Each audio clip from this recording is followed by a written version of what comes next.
Halo teman-teman semua, kembali lagi kita di materi Basic Programming dengan Python. Nah, untuk materi kali ini, saya akan menjelaskan tentang Control Structure Selection. Ya. Jadi Control Structure Selection ini sering digunakan kalau teman-teman ingin mengecek sesuatu itu benar atau salah. Nah, yang akan kita pelajari untuk materi kali ini adalah pertama, definisi Control Structure-nya dulu. Kemudian definisi dari si selection-nya ini sendiri. Kemudian statement-statement yang ada di control structure selection Python, yaitu if, else, dan elif. Nah, definisi control structure. Jadi secara default, program yang dibuat oleh teman-teman itu akan melalui proses secara linear. Ada input masuk ke dalam proses dan menghasilkan output. Nah, tapi seringnya kita tuh menemukan kasus-kasus di mana prosesnya nggak seperti itu, bercabang. Misalkan, teman-teman mau ke sekolah, misalkan ya. Nah, kan jalannya nggak lurus dong. Jadi misalkan ada sebuah percabangan, kita belok kanan apa belok kiri. Nah, ya, program juga seperti itu. Apakah kita harus ambil kanan atau kita ambil kiri? Nah, untuk menghadapi kasus seperti itu, kita bisa menggunakan konsep control structure. Jadi control structure intinya adalah sebuah statement program yang akan mengatur dan mengganti alur dari program teman-teman. Seperti sebuah control switch. Jadi misalkan control switch-nya on, nah dia kemana nih? Kalau off dia kemana? Kayak gitu ya. Itu definisi si control structure. Nah, kemudian kalau untuk selection kayak gimana lagi? Jadi selection itu merupakan salah satu dari control structure yang membantu program Anda atau teman-teman untuk bercabang menjadi beberapa skenario. Nah, contoh kasusnya adalah misalkan kita ingin ngasih kupon nih untuk seseorang jika dia memang eligible gitu ya, atau dia layak untuk memiliki kupon tersebut. Karena ada aturan-aturannya misalkan kayak gitu. Nah, kalau program yang linear kita nggak bisa. Jadi linear itu ya ada input masuk, terus ya udah kita nggak bisa ngecek nih orangnya itu bisa ambil kupon apa enggak. Nah ya. Nah, cara menggunakan selection itu adalah ada 3 cara. Ya. Pertama, pakai if, kemudian kita punya else untuk kasus tertentu, dan elif untuk kasus lain. Tiga-tiganya teman-teman akan sering temukan. Ya. Jadi kalau pakai if, intinya adalah if, kemudian boolean operator yang ada di dalamnya, kemudian block of code. Gitu.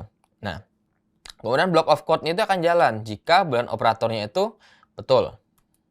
Gitu. Nah, contoh, misalkan kita punya sebuah variabel eligible, nilainya true. Jika eligible, maka orang ini akan memiliki kupon, gitu kan? Tampil nih di command prompt-nya, this person will have a coupon.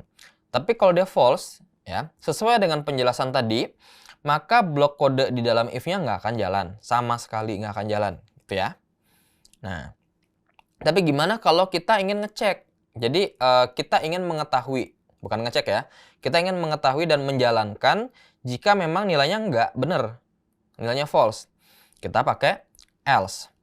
Else itu dibutuhkan jika teman-teman ingin menjalankan blok kode walaupun nilai dari boolean operatornya itu salah.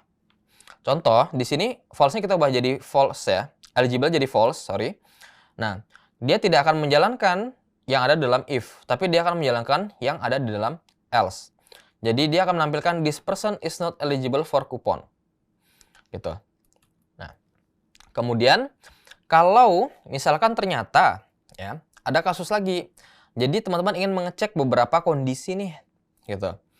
Nah, jadi pertama misalkan dia sudah kita cek dengan eligible, oh ternyata dia nggak eligible gitu kan. Nah, kita cek lagi nih, ada kondisi berbeda. Ya, nah kita bisa pakai elif gitu. Elif itu digunakan jika kita memiliki beberapa kondisi ya yang akan dicek. Contoh misalkan false ya. Untuk eligible. Kemudian ada special treatment untuk true. Jadi dia ngecek dulu nih eligible-nya. False apa true? Oh false. Maka dia ngecek di bawahnya. Kalau ada elif dia akan ngecek lagi. Oh dia perlu special treatment apa enggak? Nah, kalau misalkan dia ada special treatment, maka dia akan menjalankan nilai yang ada di dalam si elif tersebut. gitu. Tapi kalau tidak, ya ternyata special treatment-nya itu false, maka dia akan menjalankan yang ada di else-nya. Seperti itu ya teman-teman ya. Nah, terus sebenarnya gimana sih kalau apakah if itu hanya boleh satu saja operator? Sebenarnya bisa banyak ya teman-teman ya. Kita bisa pakai kombinasi-kombinasi. Jadi misalkan if eligible and special treatment gitu misalkan.